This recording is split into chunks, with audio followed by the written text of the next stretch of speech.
I wanted to spend the weekend with my grandchildren, but my son-in-law snapped, "You want to be with them? Pay 2,000." I smiled as if agreeing and handed him an envelope. He was expecting money, but found something else. When he opened it, his face turned white, and he roared with rage. Before we continue, please subscribe to the channel and write in the comments what time it is where you are now.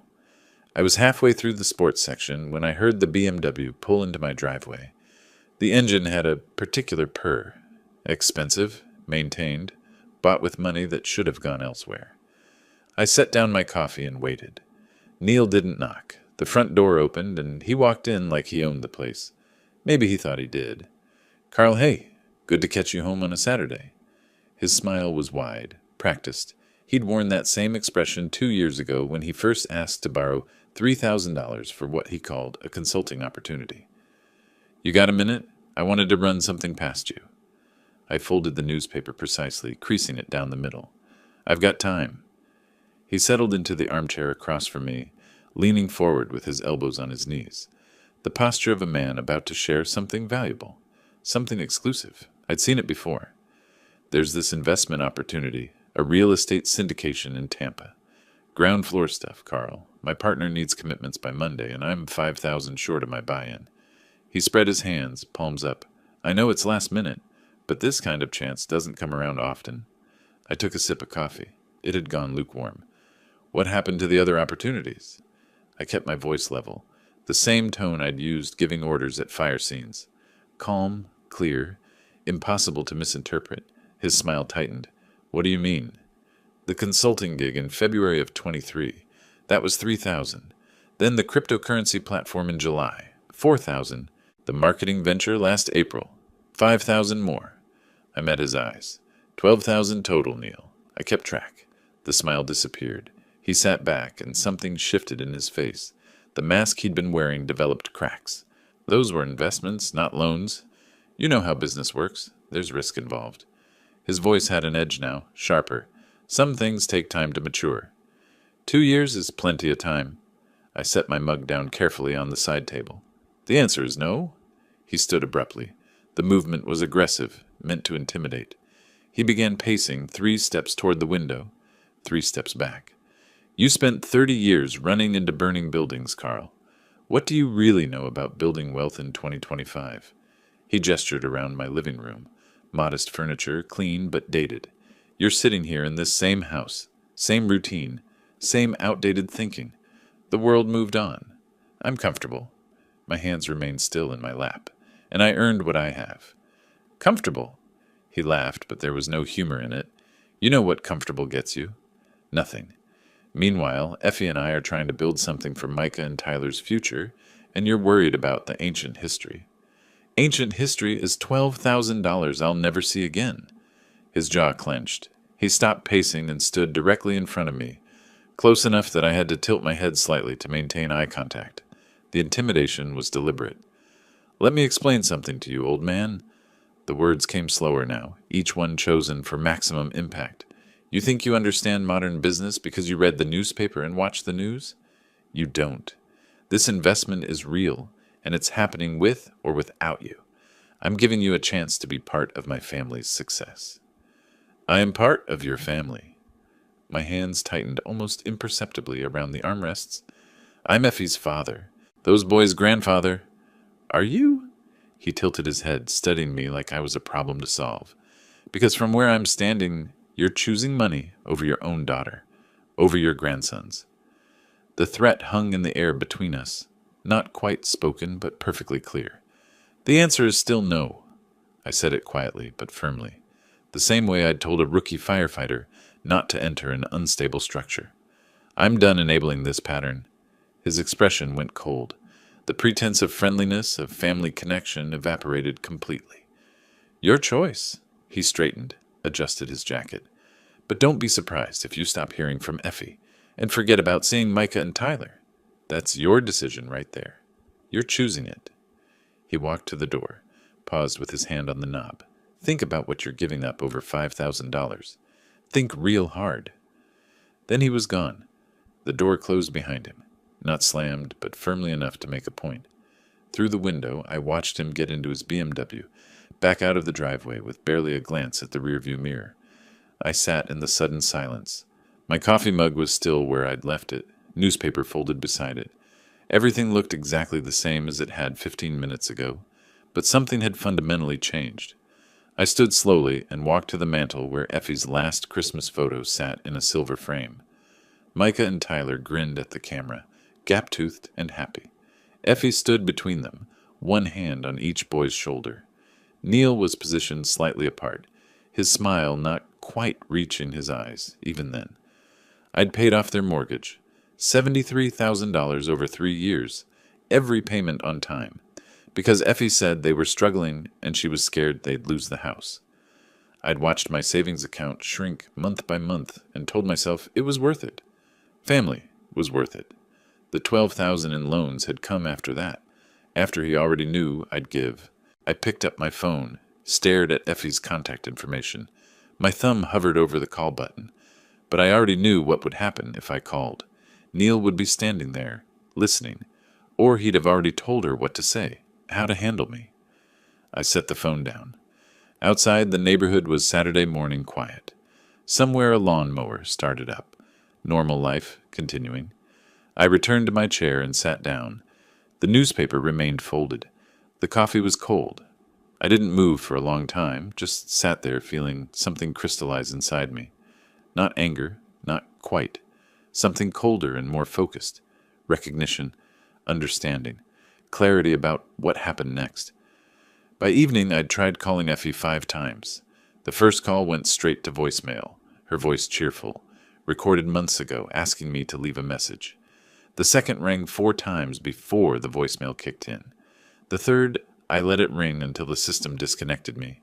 On the 4th attempt, she answered, "Dad, I can't." Her voice was barely above a whisper. "Effie, what's going on?" I kept my tone gentle but urgent. "Talk to me." I have to go." The line went dead. I stared at my phone screen. The call had lasted 6 seconds. The 5th call went to voicemail again. This time I left a message. "Effie, it's your father. I need to know you and the boys are okay. Call me when you can." She didn't call back. I spent Saturday evening sitting at my kitchen table, phone within reach, waiting. The wait stretched into night. I made dinner, grilled chicken, rice, and ate without tasting it. The phone stayed silent. By Sunday morning, I'd made my decision. The drive to Maple Ridge Drive took 15 minutes, though I'd driven it 100 times and could make it with my eyes closed. This morning, every traffic light seemed longer. Every turn felt deliberate. I wasn't rushing to a fire. I was walking into one. Their house looked the same as always. Red brick, white trim, landscaping I'd helped Neil install 2 summers ago. My truck looked out of place in the driveway next to his BMW, working-class vehicle beside something sleek and expensive. I walked to the front door and knocked, waited.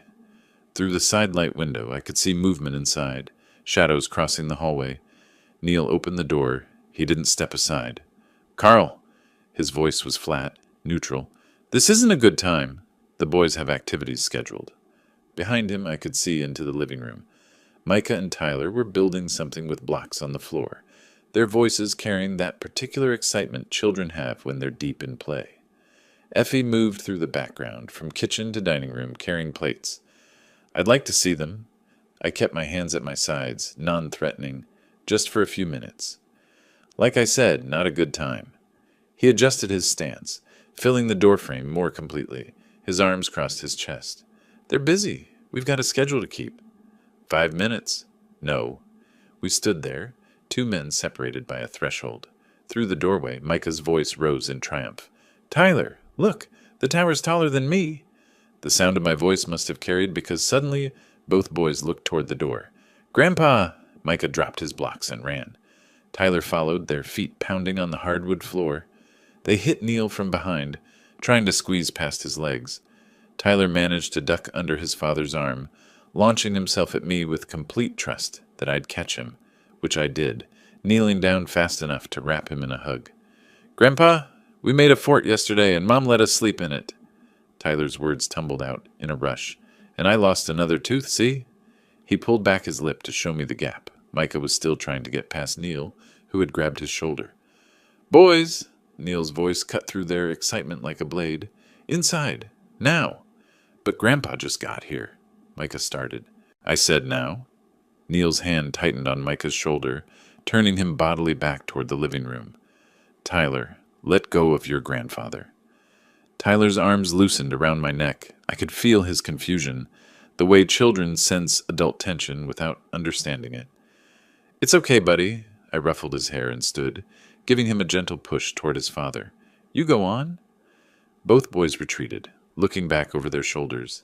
Their excitement had transformed into uncertainty, into something that looked uncomfortably like fear. Effie appeared in the hallway behind Neil. Our eyes met. She looked thinner than I remembered, her shoulders curved inward. She opened her mouth, closed it, then mouthed something I couldn't quite catch. Sorry, maybe. Or help. Neil waited until the boys were out of earshot before he spoke again. Here's how this works, Carl.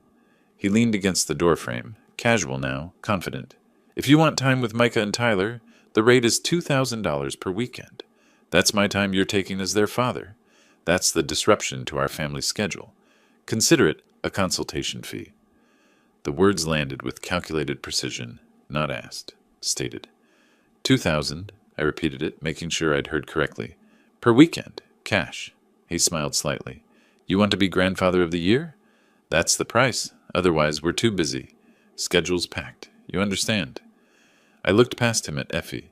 She'd pressed herself against the hallway wall, her arms wrapped around her torso. When I caught her eye, she gave a slight shake of her head. Not defiance. Resignation.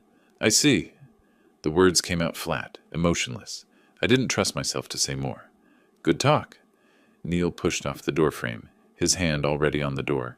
Let me know what you decide. The door closed. I heard the deadbolt slide into place. I stood there for a moment, looking at that closed door, at the brass numbers spelling out the address, at the doormat that said, Welcome home. Then I walked back to my truck, got in, and sat with my hands on the steering wheel. Through the front window, I could see the boys had returned to their blocks. Tyler looked toward the door once. Then Neil said something, and he turned away. The drive home was different from the drive there. Shorter, somehow. Clearer. I pulled into my garage, went inside, and walked directly to the safe in my bedroom closet. 3 turns right, 2 left, 1 right. The heavy door swung open with a metallic sigh. Inside were the important documents. Birth certificates, my service records, insurance policies, and underneath everything else, a thick folder labeled Maple Ridge Property. I carried it to the kitchen table and opened it. The mortgage documents were all there, organized chronologically. Every payment I'd made, check copies paper-clipped to the monthly statements, $73,000. The final payoff letter was dated 18 months ago. I pulled out a fresh notebook from the drawer and opened it to the first page. At the top, I wrote, Neil Morrison, account. Then I began listing in careful handwriting every transaction. February 2023, $3,000, consulting opportunity. July 2023, $4,000, cryptocurrency platform. April 2024, $5,000, marketing venture. Below that, I added Maple Ridge mortgage payments, January 2022 through June 2023. Total, $73,000. My pen paused above the paper. Then I wrote one more line. March 2025. $2,000 weekend demanded for grandchildren access. I set down the pen and looked at what I'd written. The numbers told a clear story. Pattern of exploitation. Systematic extraction. Now, extortion. The property deed lay beside my notebook. 73 pages of legal text describing ownership, rights, and obligations. I'd read it once when I started making payments, but hadn't looked at it since. I pulled it closer and began reading again. This time, I read every word. The notary's seal caught my eye, embossed into the bottom of the deed. March 15th, 2022. 3 years ago. My finger traced the indentation, and suddenly I was back at that kitchen table on a different evening, the phone pressed to my ear. Effie's voice had cracked with each word. Dad, we're going to lose the house. I'd pulled the phone away slightly, her sobbing that raw. Behind her I could hear Tyler crying. He would have been 4 then, old enough to sense his mother's panic. The bank sent the final notice. $68,000. We have 30 days, and I don't know what to do. She'd taken a shaky breath. The boys, where will we go? I'd been standing in almost the same spot I sat now, looking out at the darkening yard, and my retirement account statement had been on the counter. $72,000, accumulated over 30 years of service, nearly everything I had. How much do you need?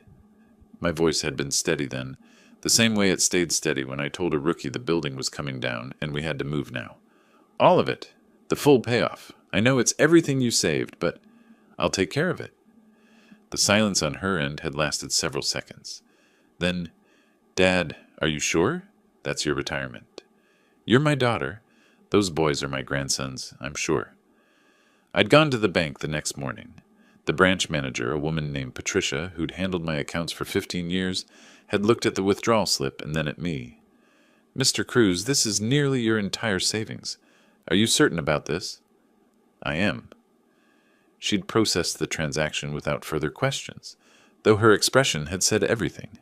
The check had felt heavier than it should, all those zeros on one piece of paper. The notary's office had been in a strip mall off Dale Mabry, between a nail salon and a tax preparation service. Mr. Hendricks was an older man, methodical, wearing reading glasses on a chain. He'd spread the mortgage payoff documents across his desk, then looked at me directly. Mr. Cruz, you have options for how to structure this transaction. His pen had tapped each stack of papers. You can make this a gift to your daughter and son-in-law. Straightforward, no strings. Or you can structure it as a secured loan against the property itself. What's the difference? A gift is final. You're transferring wealth with no expectation of repayment. He'd adjusted his glasses. A loan, particularly one secured by the property, protects your interests. If they default on repayment terms, you have legal recourse. Given the amount, $68,000, I'd recommend the loan structure. I'd hesitated. The idea of putting legal conditions on helping my daughter had felt wrong, almost mercenary. It doesn't mean you don't trust them, Hendricks had added as if reading my thoughts. It means you're being prudent. Families have disagreements. Money complicates things. This protects everyone. Make it a loan. The paperwork had taken an hour. Hendricks had explained each clause, each protection, each stipulation. I'd signed where he indicated, watching my signature appear over and over, acknowledging the debt, securing my interest, establishing repayment terms, terms that were never met. Neil had shown up at the house that evening after I'd paid off the mortgage. I'd met him on the porch, the receipt from the mortgage company in my hand. Carl, he'd extended his hand, shaking mine firmly. I can't thank you enough. This mistake won't define me. I'll pay back every cent. You have my word. But his eyes hadn't quite met mine. They'd focused somewhere over my left shoulder, at the street behind me, at anything but direct contact. I'd noticed it then, registered it, but dismissed it as embarrassment. Just take care of my daughter and those boys. Absolutely, you'll see. He'd dropped my hand quickly, backing toward his car. I've got some opportunities lined up. Real estate consulting. Some cryptocurrency recovery strategies. This is temporary. 6 months, maybe a year, and I'll have your money back. 3 months later, he'd called about a business opportunity. $2,000, just to secure his position in a consulting firm. Once I'm established, Carl, the money will flow. This is the foundation. I'd sent the check. 4 months after that, another call. $3,500 for an emergency. Car repairs, medical bills, something urgent that couldn't wait. Just this once, and then I'm on my feet. I'd sent that check too. The requests had continued, each one accompanied by promises, explanations, assurances, each amount slightly larger than the last, each promise more elaborate. I'd tracked them all in my checkbook, watching the pattern emerge but convincing myself it was temporary, that Neil was just struggling to gain traction. Now, sitting at my kitchen table in the present, I looked at the numbers I'd written in my notebook. 12,000 in additional loans, none repaid, and now $2,000 demanded per weekend to see my own grandsons. I pulled the deed closer, reading the language Hendricks had insisted on. Secured loan against property located at 2847 Maple Ridge Drive. In the event of default, lender maintains priority interest. I hadn't been saving their home. I'd been funding Neil's next gamble, and the next, and the one after that. The documents were still in my name. The loan secured. The notary had been right to structure it this way, even if I hadn't fully understood why at the time. I gathered the papers together, straightening them into a neat stack. The mortgage deed on top, the payment records beneath, my notebook with its careful accounting at the bottom. $73,000, plus $12,000, $85,000 total. I'd given them a home thinking it would build a future. Now those same documents could reclaim it. The kitchen had grown dark while I'd been lost in memory. I reached for the light switch, then stopped. The darkness felt appropriate, clarifying. I'd protected my family, fed his addiction to risk. The difference was becoming clear. My phone sat on the table beside the papers. I picked it up, pulled up my browser, typed Property Law Attorney Tampa. Several names appeared. I scrolled through them, reading credentials, areas of practice, client reviews. Then I set the phone down without calling. This required planning, not impulse. Strategy, not reaction. I'd spent 30 years responding to emergencies. This wasn't one. This was something that needed to be done right. The papers could wait another day, maybe a week. But they wouldn't wait forever. 3 weeks gave me time to think and to plan. I spent the days maintaining my routines. Coffee at 6, newspaper by 7, lunch at noon. But the property documents stayed on my kitchen table, moved aside for meals, and then returned. I researched property law in Florida, reading statute after statute on my laptop, took notes in the margins of my notebook, learned terms I'd never needed before, subordinate interest, foreclosure timelines, notice requirements. The calendar showed April approaching. On the 12th, I marked April 19th and 20th with a red pen. Lake Tarpon. Bass fishing. I'd taken Micah and Tyler out there every spring since Micah turned 6. They loved it. The early mornings, the excitement when a line went tight, the competition over who caught the bigger fish. I went out to the garage and found my tackle box on the high shelf, opened it, checking the contents. Hooks needed replacing. The monofilament line was probably brittle. I made a list. New line, split shot weights, a few plastic worms in chartreuse. The fishing rods leaned in the corner, still rigged from last year. I ran my hand along one, imagining Tyler's small fingers gripping it, his face concentrating as he learned to cast. Wednesday evening came.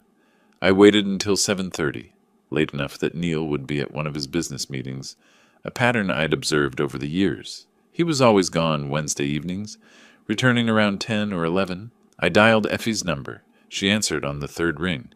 "Hello?" Her voice was quiet, almost a whisper. "Effie, it's Dad." I kept my tone light, conversational.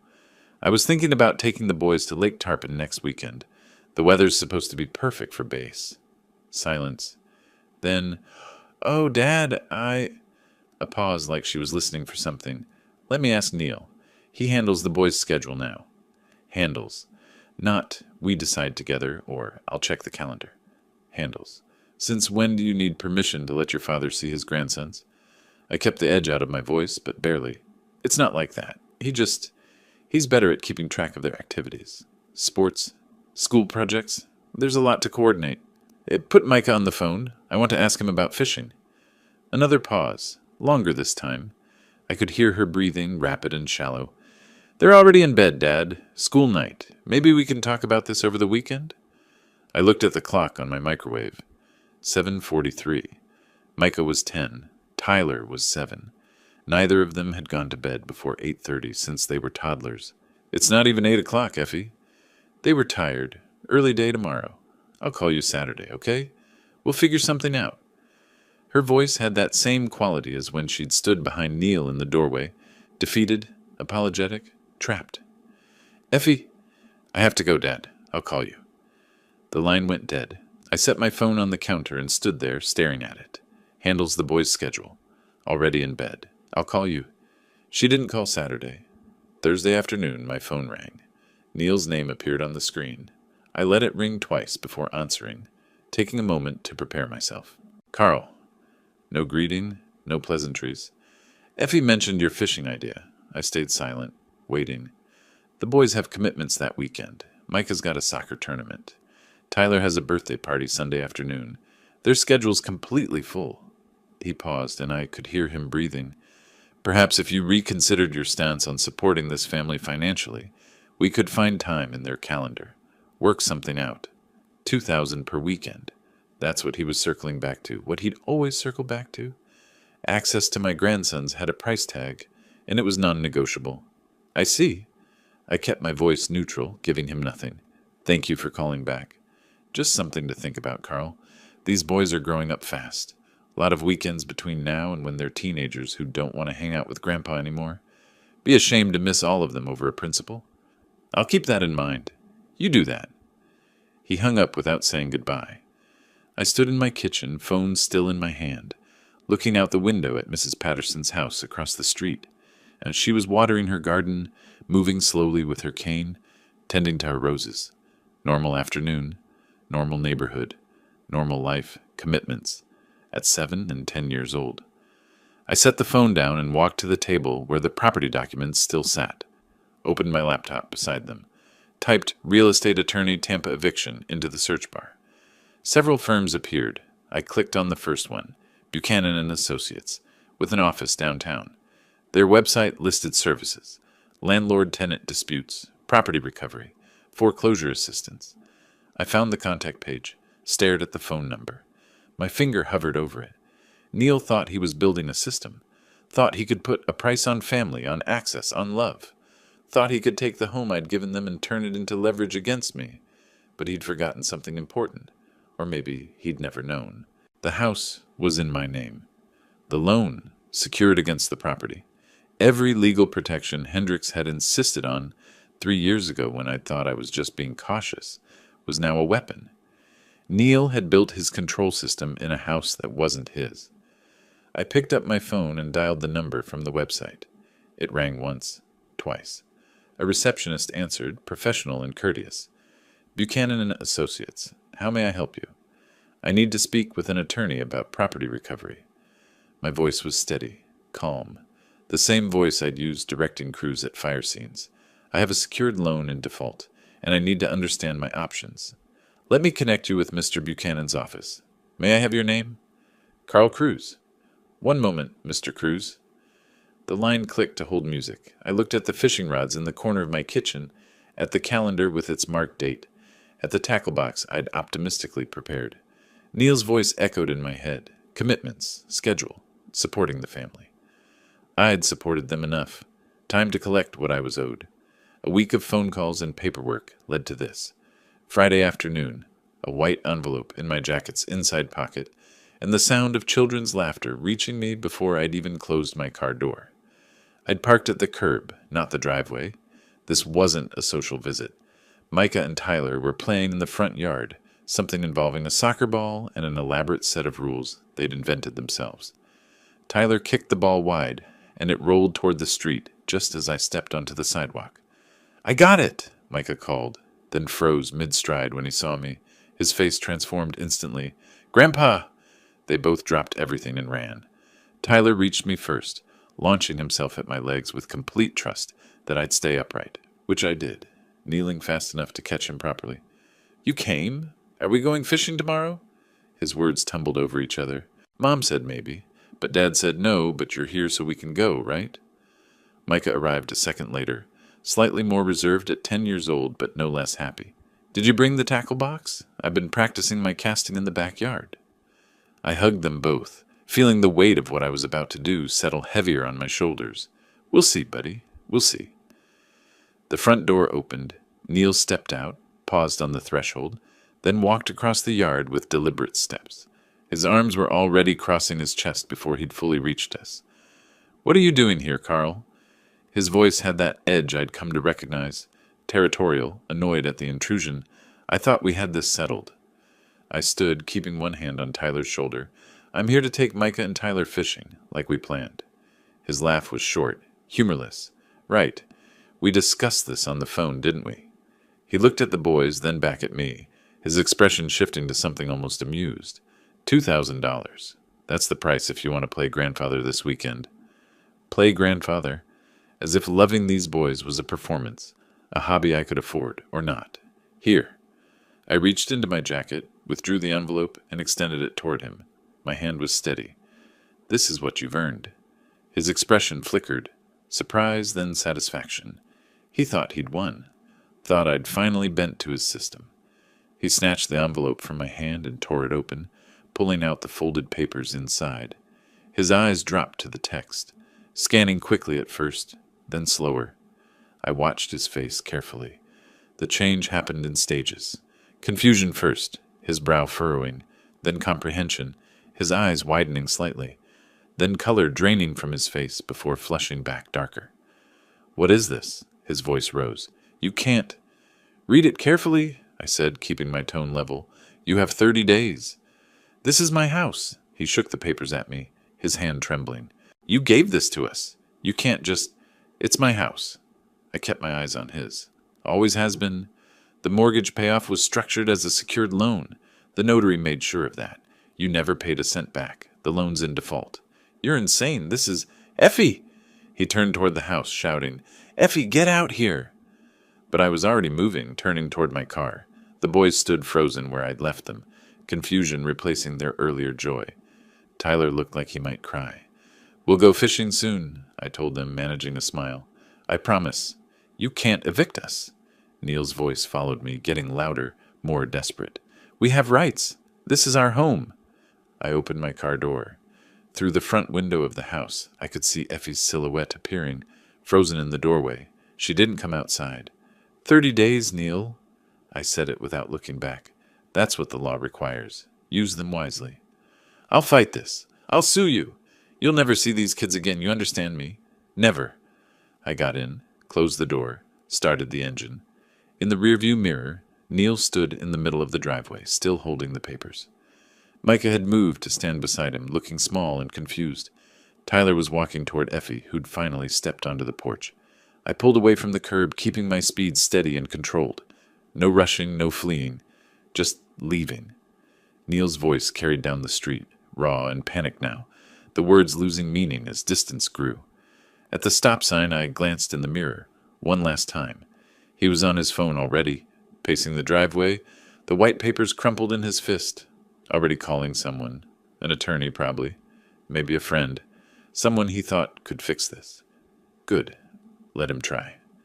I turned the corner and they disappeared from view. My hands were still steady on the wheel, but my chest felt tight.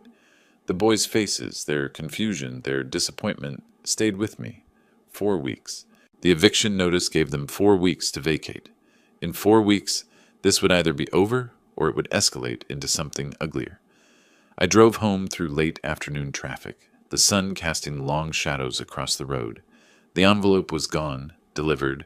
The first move was made. Now I waited to see how Neil would respond. The answer came sooner than I expected. The envelope from Superior Court of Hillsborough County arrived on Tuesday morning, 6 days after I'd handed Neil the eviction notice. The return address told me everything before I even opened it. I carried it inside, set it on the kitchen table, and made coffee first. Whatever was inside could wait 5 minutes. When I finally tore it open, the legal language was dense, but the meaning was clear. Neil Morrison, Viesers Carl Cruz. Counter lawsuit claiming the house had been a gift, not a loan. Demanding the eviction be dismissed with prejudice. A gift. $68,000, and he was calling it a gift. I read through it twice, marking the false statements with a red pen. Plaintiff provided funds with no expectation of repayment. Defendant made no demands for payment over 3 years. Property transfer was voluntary and without contractual obligation. Each lie was carefully constructed, just plausible enough to require documentation to disprove.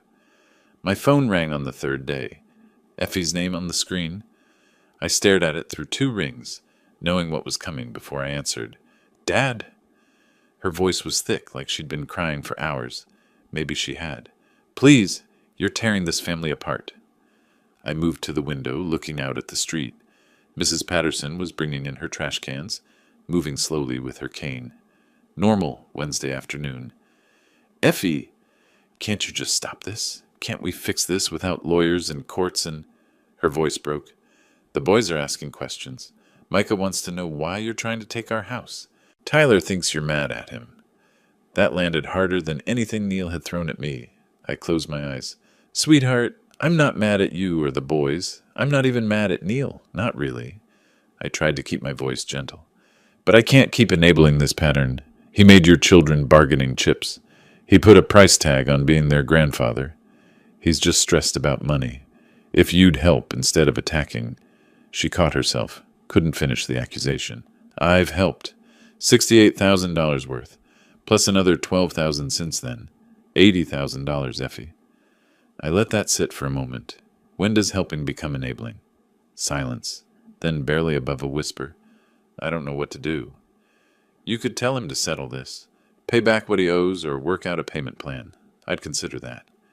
He says you're stealing from us, that you promised the house was ours and now you're going back on your word. Her voice gained an edge. Did you? Did you promise? I promised to help. I did help.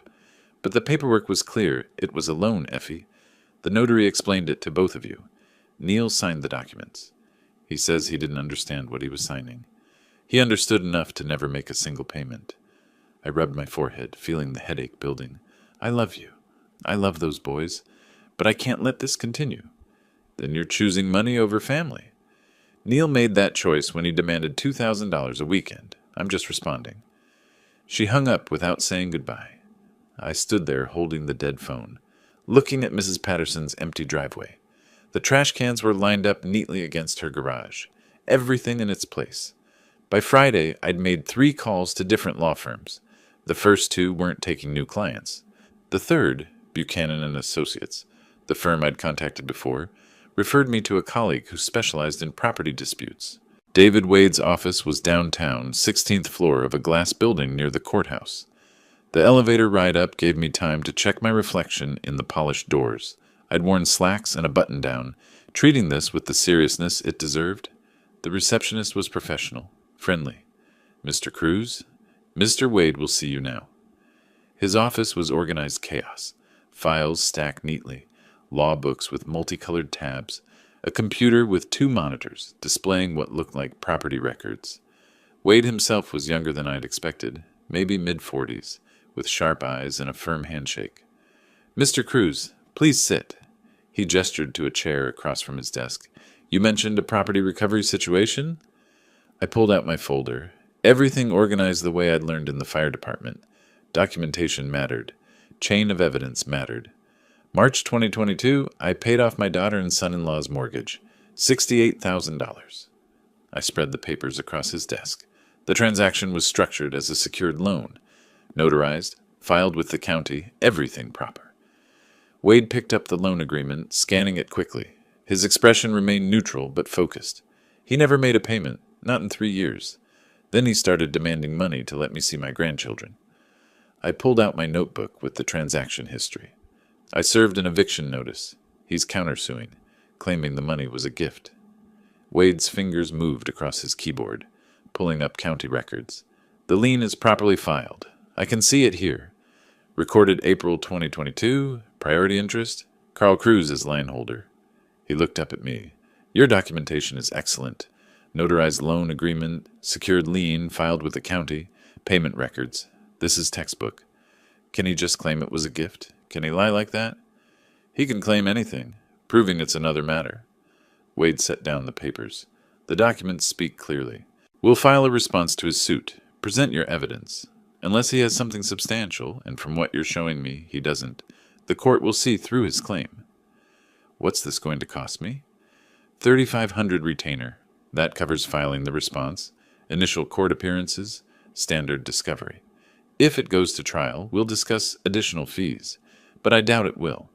Cases with documentation this clear typically settle or get dismissed quickly. I wrote the check, watching $3,500 disappear with my signature. Money I'd saved, money I'd earned, but necessary. Court date is set for May 28th, Wade said, handing me copies of the papers. I'll file our response this week. In the meantime, don't contact your son-in-law directly. All communication goes through me now. I left his office with a business card, a court date, and a lighter wallet. The sun was setting as I drove home, painting the sky orange and purple. That night, I tried calling Effie, straight to voicemail. I tried texting the boys. Miss you. Love you. See you soon. The messages showed as delivered, but never read. The next morning, I drove to Maple Ridge, knocked on the door, waited. I could see shadows moving inside. Someone was home, but no one answered. I returned home and sat at my kitchen table with the case folder open in front of me. Everything was in order. The law was on my side. The documentation was clear. But across the room, propped against the lamp on the side table, was a photo from last year's fishing trip. Micah holding up a base that was almost too big for him to lift. Tyler grinning beside him, his new fishing rod still in hand. 4 weeks until court. 4 weeks of silence from my family. 4 weeks of wondering if I'd made the right choice. I closed the folder and looked at their faces in the photo, at their smiles, their pride, their trust. I'd done worse things for worse reasons. At least this time, I was fighting for something that mattered. 4 weeks of waiting came down to this. A Wednesday morning in late May, courthouse steps that felt steeper than they should have, and David Wade waiting by the security checkpoint with his briefcase in hand. "Mr. Cruz," he shook my hand firmly. "Ready?" I'd worn my best suit, navy blue, white shirt, burgundy tie, the same outfit I'd worn to retirement ceremonies and funerals, occasions that mattered, as ready as I'll be. We went through security together, emptying pockets into gray plastic bins. The courthouse smelled like floor polish and anxiety. Wade led me to the elevators, pressed the button for the 3rd floor. "Remember, let me do the talking. If the judge asks you a direct question, answer simply and truthfully.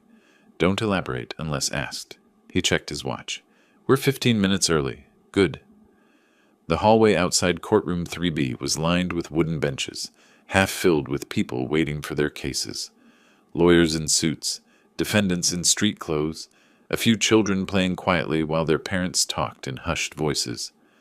Neil arrived 10 minutes later with a man I didn't recognize, shorter, older, carrying a battered briefcase. His attorney, presumably. They stayed at the far end of the hallway. Neil's eyes met mine once, then looked away. When the bailiff called our case, we filed in silently. The courtroom was smaller than I'd expected, maybe 30 feet square, with the judge's bench elevated at the front, 2 tables for counsel and a few rows of gallery seating.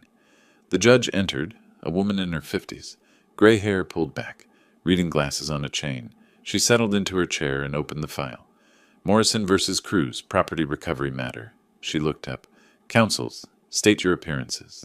"David Wade for plaintiff Carl Cruz, Your Honor." "Robert Mackey for defendants Neil and Effie Morrison, Your Honor." "Mr. Wade, this is your action. Proceed." Wade stood, organized his documents with practiced efficiency. "Your Honor, the evidence is unambiguous. In March 2022, Mr. Cruz provided $68,000 to satisfy the mortgage on property located at 2847 Maple Ridge Drive. This transaction was structured as a secured loan, properly documented and notarized. He placed copies of the loan agreement on the judge's bench, then handed one to Mackey. The loan agreement clearly states repayment terms. Mr. Cruz filed a lien with Hillsborough County in April 2022, establishing his priority interest in the property. You'll find the county recording number on page 2. The judge examined the documents, flipping through pages methodically. In the 3 years since this loan was made, defendants have made 0 payments. Not a single dollar toward principal or interest. Mr. Cruz served proper notice to vacate in April of this year. The defendants responded with a countersuit claiming the funds were a gift. "Mr. Mackey?" The judge looked at Neil's attorney. "Your response?" Mackey stood, shuffling papers. "Your Honor, this was a family matter. Mr. Cruz was helping his daughter and her family during a difficult time. The understanding between them was, do you have any documentation showing this was a gift rather than a secured loan?" The judge's tone was neutral but pointed. "Not in writing, Your Honor, but the family understanding and the relationship between—" "Counselor, I asked about documentation." Mackey's jaw tightened. "No, Your Honor. But we believe Mr. Cruz's intent at the time. His intent is clearly stated in the loan agreement he signed and notarized." She tapped the papers in front of her, along with the defendant's signatures acknowledging the debt. I watched Neil's face across the room. His initial confidence had drained away, replaced by something closer to panic. "Your Honor, if I may," Mackey tried again, "this action will result in Mr. Cruz's daughter and grandchildren being displaced. Mr. Mackey, we're here to determine the validity of the eviction notice, not to adjudicate family dynamics." She removed her reading glasses. "The documentation is clear and proper. The loan agreement is valid. The lien is properly filed. The defendants have not made payments. The eviction notice is therefore valid. She looked directly at Neil and his attorney. Defendants have until June 30th to vacate the property at 2847 Maple Ridge Drive. That gives you 5 weeks to make arrangements. Case dismissed. The gavel came down. Final. We stood as the judge exited. Wade gathered his papers, organized everything back into his briefcase. Across the room, Mackie was speaking to Neil in urgent, hushed tones. Neil's face had gone red, his hands clenched into fists. "Let's go," Wade said quietly. In the hallway, he stopped and turned to face me. "Congratulations, Mr. Cruz. Clean victory." But I felt no victory, just a hollow sort of relief that the right thing had been recognized as right. "What about my grandsons?" The question came out before I had fully formed it. "I still can't see them, can't call them. This doesn't fix that." Wade considered. "That's outside my area of practice, but there are legal remedies. Grandparent visitation rights. You'd need a family law attorney." "Can you recommend someone?" "Margaret Stone. She's in the building across the street.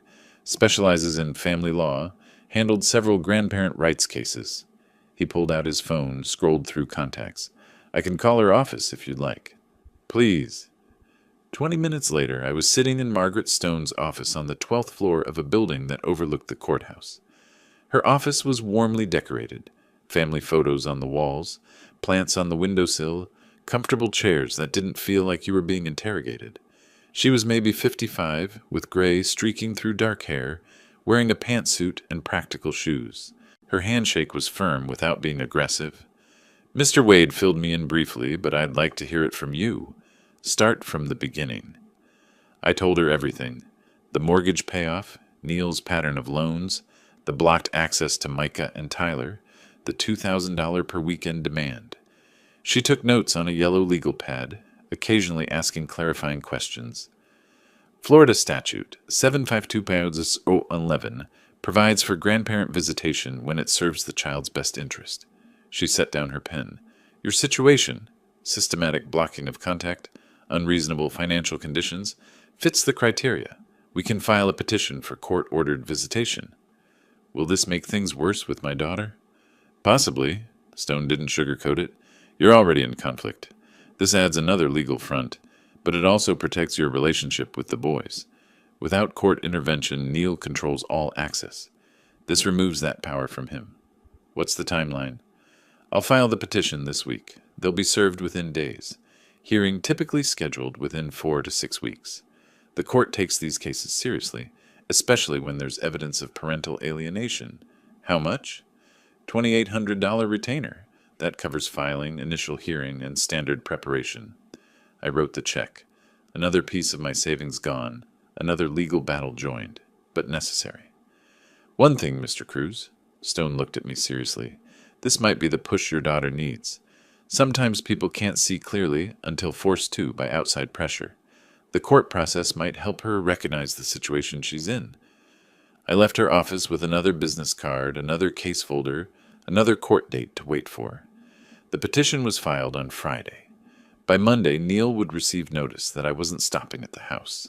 I was fighting for what mattered. 2 boys who missed their grandfather and didn't understand why the adults around them had gone to war. That evening, I sat at my kitchen table with both case folders in front of me. The property case, 1. The visitation case, just beginning. My phone sat beside the folders, silent. No calls from Effie, no texts from the boys. June 30th was 5 weeks away. The visitation hearing, probably late June or early July. Everything was moving forward. Everything was in order, but the boys still felt impossibly far away. The third landlord that week handed the application back with the same apologetic expression the others had worn. "I'm sorry, but with this credit score and the recent legal judgments showing up on the background check." She slid the papers across the desk. "We can't approve your application." I wasn't there to see it, but Effie told me later. The way Neil's jaw had clenched, the way his hand had crumpled the application before he caught himself, the way they'd walked to the car in silence while Micah and Tyler asked when they'd see their new room. It was the first week of June, 26 days until the eviction deadline. They tried 4 more places over the next week. Apartments, townhouses, even a small house with yard space for the boys. Each time, the same result. Credit too low. Debt-to-income ratio too high. Recent legal filings showing liability. Neil had built his life on borrowed money and charm. When both ran out at once, the foundation collapsed fast. The bank visit came next. Neil went alone, meeting with a loan officer who pulled up his credit report on a computer screen. I heard about this from Wade, who heard it from someone who heard it from someone else. Small professional circles in a city like Tampa. The loan officer had turned the screen toward Neil, letting him see the numbers himself. Credit score in the low 500s. Multiple judgments. The eviction case showing as active. The grandparent visitation petition newly filed. Mr. Morrison, your debt-to-income ratio is concerning, and these recent legal filings show significant ongoing liability. We can't extend credit under these circumstances. Neil had left without the loan, without options, without control. That's when Wade and I filed the debt collection lawsuit. He owes you $12,000 in unpaid loans, Wade had said during our consultation, plus 3 years of interest. We can file for recovery. Will it help anything? It puts more pressure on him, makes his financial situation even more precarious, and legally, you're entitled to repayment. I'd signed the papers, written another check for filing fees. The lawsuit was served 2 days later. Effie told me Neil had exploded when he opened that envelope, had thrown the papers across the living room, paced like a caged animal, his voice rising with each circuit. Your father is destroying this family. Over money. Over a house he gave us. She'd tried to defend me, weakly. Dad did pay for the house. He did loan you the money. Whose side are you on? Neil had spun on her, pointing. After everything I've done for this family, you're going to defend him. She'd backed down, apologized, retreated. But something had shifted. She'd seen him without the mask, without the charm, without any control at all. Just panic and blame and no solutions. The breaking point came from an unexpected source. Effie was on the phone with her cousin, trying to explain the situation without fully explaining it, when Micah wandered into the kitchen. Mom, why can't we see Grandpa anymore? The question was innocent, direct, asked without understanding the complexity of adult conflict, without knowing about lawsuits and evictions and money. It's complicated, honey, adult stuff. But he always takes us fishing this time of year. Tyler really wants to go. Did we do something wrong? Effie's face had crumpled. She'd ended the call with her cousin, rushed to the bathroom, and locked the door. 2 hours later, my phone rang. Effie's name on the screen. I'd stared at it for a full ring, processing. She hadn't called me in months, hadn't responded to my calls or texts. And now, her name appearing, I answered on the third ring. Effie? Dad? Her voice broke immediately. It's me. Everything's falling apart. I don't know what to do. I moved to the living room window, looking out at the street. A normal Tuesday afternoon. Mailman delivering packages. Neighbor washing his car. Sweetheart, tell me what's happening. I'm here. We can't find a place to live. No one will rent to us. Neil's credit is... I didn't know how bad things were. She was crying openly now. And the boys keep asking about you. Micah wanted to know if they did something wrong, if that's why you don't visit anymore. Each word landed like a physical blow. You know that's not true. You know I've been trying. I know you have. She took a shaky breath. He's not handling any of this well. He blames you for everything, but I can see he doesn't have any answers. No plan, no money, nothing. You and the boys can stay with me. I said it carefully, offering without pushing. You know that, right? My door is always open. Silence. Then, I can't. I can't do that to him. Effie, I just needed to hear your voice, Dad. I needed someone who... She trailed off, couldn't finish. I'm not going anywhere. When you're ready, I'm here. I have to go. Neil's coming back. The panic returned to her voice. Don't tell him I called. Please. I won't. I love you, sweetheart. I love you too. The line went dead. I sat with the phone in my hand, staring at the blank screen. She'd called. After all these weeks of silence, of blocked calls and ignored texts, she'd reached out. Not because I'd demanded it, not because a court had ordered it, because she'd needed her father. The wall Neil had built around her was showing cracks. Small ones. Hairline fractures in concrete that looked solid, but wasn't. How long before those cracks spread? How long before the whole structure came down? June 30th was 2 weeks away. The visitation hearing was scheduled for July 8th. Stone had called that morning with the date. Neil was running out of time, out of options, out of places to hide from the consequences of his choices. And Effie was starting to see it, starting to question, starting to crack. I set the phone down and looked at the calendar on my kitchen wall. Red circle around June 30th, another around July 8th. Checkpoints in a long battle. Victories that felt hollow because the real prize, time with Micah and Tyler, remained just out of reach. But Effie had called. That meant something. It had to mean something. The family court felt different from where we'd fought over the house. Smaller, somehow more personal. When Effie passed me in the courthouse hallway, she wouldn't meet my eyes. Neil walked 3 steps ahead of her, rigid and silent. Margaret Stone was already at the plaintiff's table when I entered the courtroom, files organized in neat stacks. She looked up, nodded once. "Ready?" she asked quietly. I wasn't sure, but I nodded anyway. The judge entered, a man this time, maybe 60, with salt and pepper hair and reading glasses perched on his nose. He settled into his chair and opened the file. Cruz versus Morrison, petition for grandparent visitation. Miss Stone, you may proceed. Stone stood, smoothing her jacket. Your Honor, Carl Cruz seeks only what Florida statute 72011 grants every grandparent the right to maintain a meaningful relationship with his grandchildren. The evidence will show systematic and unjustified interference by the children's father. She presented my notebook first, holding it up for the judge to see.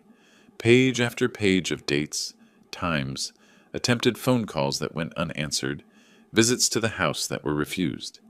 April 20th, phone call declined. April 27th, denied entry at the door. May 4th, text messages ignored. Stone's finger traced down the entries, a pattern spanning months of deliberate exclusion. Then she called her first witness, Mrs. Patterson, my neighbor. I hadn't known Stone had contacted her. Mrs. Patterson walked to the stand slowly, using her cane, and was sworn in. Under Stone's questioning, she described what she'd seen from across the street. I watched Carl try to visit several times. He'd knock, and Neil would come to the door but not let him in. Sometimes the boys were right there, asking to see their grandpa. She paused, shook her head. Neil would send them back inside. Carl never made a scene, just left quietly each time. Neil's jaw clenched from where he sat. His attorney, a different one this time, slightly more competent looking, took notes, but said nothing. Thank you, Mrs. Patterson. Stone helped her down from the stand. Your Honor, I'd like to call Effie Morrison. I watched Effie's face go pale. She looked at Neil, who stared straight ahead, refusing to acknowledge her. The bailiff repeated the name. Effie Morrison to the stand.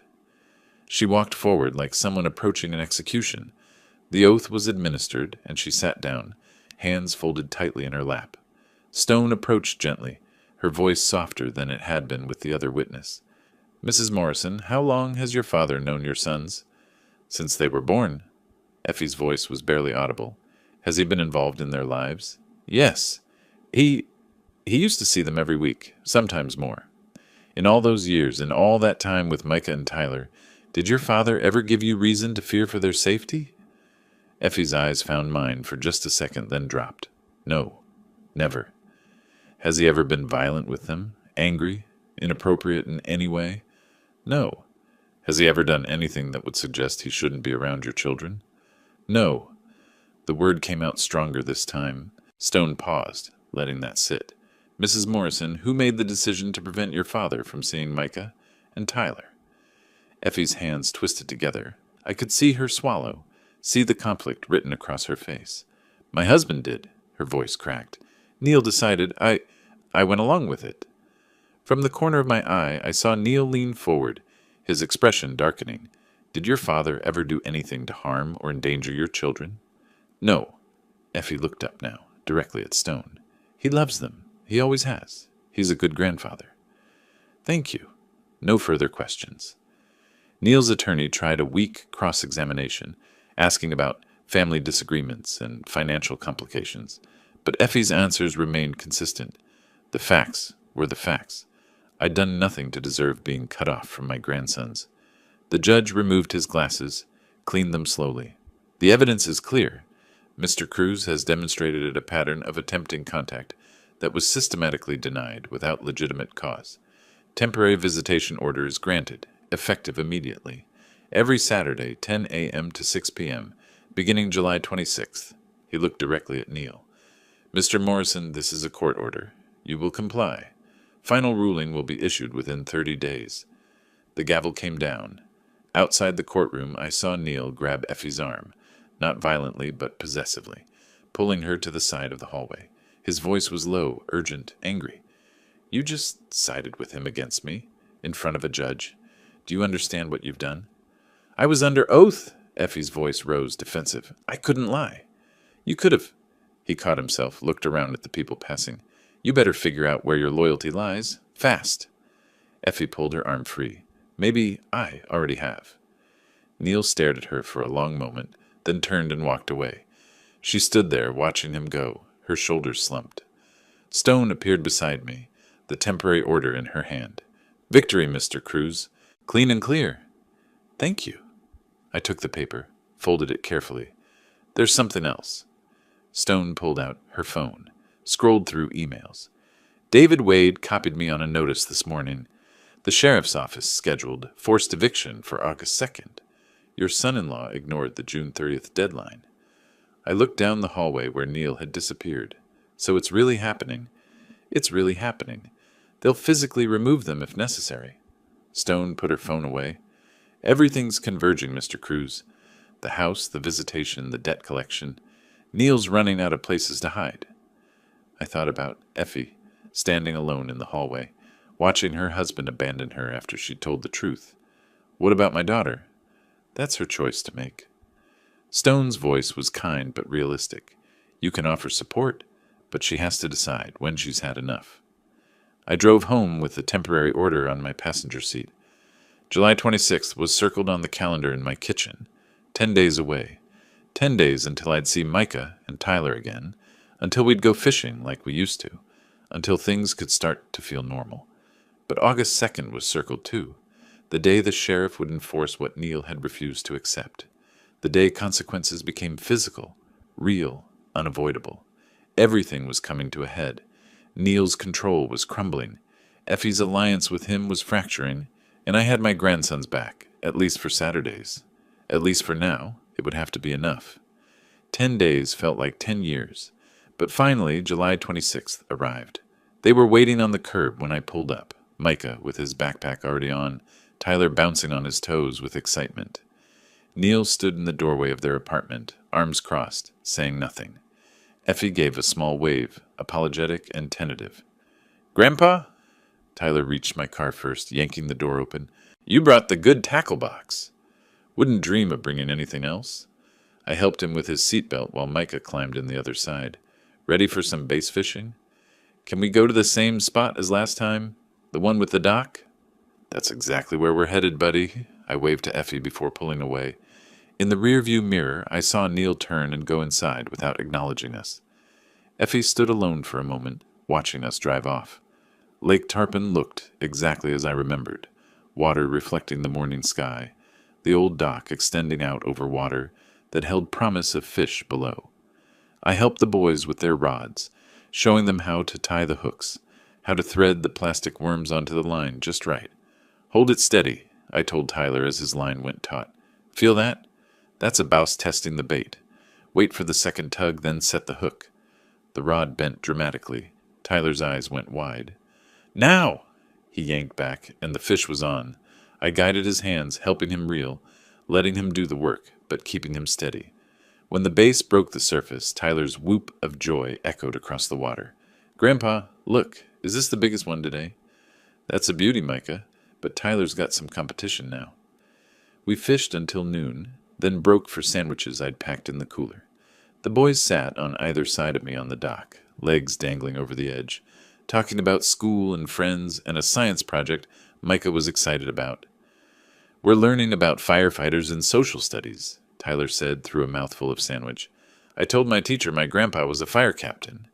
Did you tell them about the time we saw the fireboat at the harbor? Not yet. Can we go see it again soon? Absolutely. Next Saturday if you want. Because there would be next Saturday, and the one after that, and the one after that. On August 2nd, I wasn't at Maple Ridge Drive, but Wade called me that afternoon. Sheriff's Department executed the eviction this morning. Your son-in-law and daughter were given 2 hours to remove essential belongings. The rest was placed in storage. He paused. They moved to an apartment in Seminole Heights. Small place, from what I understand. How did Neil take it? About as well as you'd expect. But there was nothing he could do. Deputies supervised the entire process. A week later, the debt collection case settled. Neil's attorney proposed a payment plan, $400 per month for 30 months. Wade had recommended I reject it, push for a lump sum, but I'd told him to accept. Why? He'd asked. Because Effie asked me to. She'd called the day before, asking if there was any way to make the payments manageable. She's trying to rebuild. I'm not going to make that harder than it needs to be. The call from Effie came on a Tuesday evening in mid-August. I was reading the newspaper, the same routine I'd had for years, when my phone rang. Dad? Her voice was different, vulnerable but clearer somehow. I need to say something. You were right. About everything. I was too scared to see it. I set down the paper. Sweetheart, what matters is what you do now, you and the boys. That's what I care about. I'm thinking about leaving him. The words came out in a rush, like she'd been holding them back. I don't know how yet. Don't know where I'd go or how I'd manage, but I can't keep living like this. I can't let the boys grow up thinking this is what family looks like. Whatever you decide, you'll have a place here. You and Micah and Tyler. Always. She was quiet for a moment. He blames you for everything. The house, the money, me testifying in court. He can't see that he did this to himself. Do you see it? I do now. I should have seen it years ago. I'm sorry, Dad. I'm so sorry. You were trying to hold your family together. That's what you're supposed to do. You just needed time to realize you were holding on to something that was already broken. We talked for another 20 minutes. She wasn't ready to leave yet, but she was planning, thinking, growing stronger. The final court order came in late August. Permanent visitation rights, every Saturday from 10 to 6. Stone called to tell me, her voice pleased. Congratulations, Mr. Cruz. It's official. That Saturday, I picked up the boys from the apartment again. Neil wasn't there this time. Effie said he'd taken a shift doing delivery work, something he'd found through an app on his phone. The man who'd once demanded $2,000 per weekend was now driving packages around Tampa for $20 an hour. At the lake, Tyler caught a bass bigger than his last one. Micah matched it an hour later. We took pictures with my phone, the boys holding up their catches with proud grins. As the afternoon stretched toward evening, Tyler reeled in his line and turned to me. Grandpa, we're going to do this every Saturday now, right? Forever? I looked at both of them, Micah coiling his line carefully, Tyler waiting for my answer with complete trust in his eyes. Every Saturday, buddy, rain or shine, that's a promise. Even when we're teenagers? Especially when you're teenagers, though you might not want to hang out with an old man by then. Yes, we will. Tyler's response was immediate, emphatic. This is the best part of the week. We fished until the sun touched the horizon, turning the lake golden. The cooler held 4 bass, enough for me to teach them how to clean fish next time, if Effie was okay with it. On the drive home, both boys fell asleep in the back seat, exhausted and happy. In my rearview mirror, I could see Tyler's fishing cap tilted over his eyes, Micah's head resting against the window. This right here was what every lawsuit, every sleepless night, every difficult choice had been for. Not revenge, not even justice, really. Just this. 2 boys who knew their grandfather would always be there, who understood that promises could be kept, that love didn't have conditions or price tags, that family meant showing up. I'd lost most of my retirement savings, spent thousands on attorneys, fought battles in courtrooms, and suffered months of silence from my daughter. But watching those boys sleep, peaceful and secure, I knew I'd won the only thing that mattered. Neil had his consequences, lost home, lost money, lost control. Effie was finding her strength, learning she had choices. The legal system, slow as it was, had worked the way it was supposed to. And me? I had my Saturdays. I had 2 grandsons who ran to my car with backpacks ready. I had a tackle box full of lures and a lake full of fish and a calendar full of promises I intended to keep. That was justice. Real justice. Everything else was just paperwork. If you liked this story, please like this video, subscribe to the channel, and share your impressions of this story in the comments. To listen to the next story, click on the box on the left. Thank you for watching,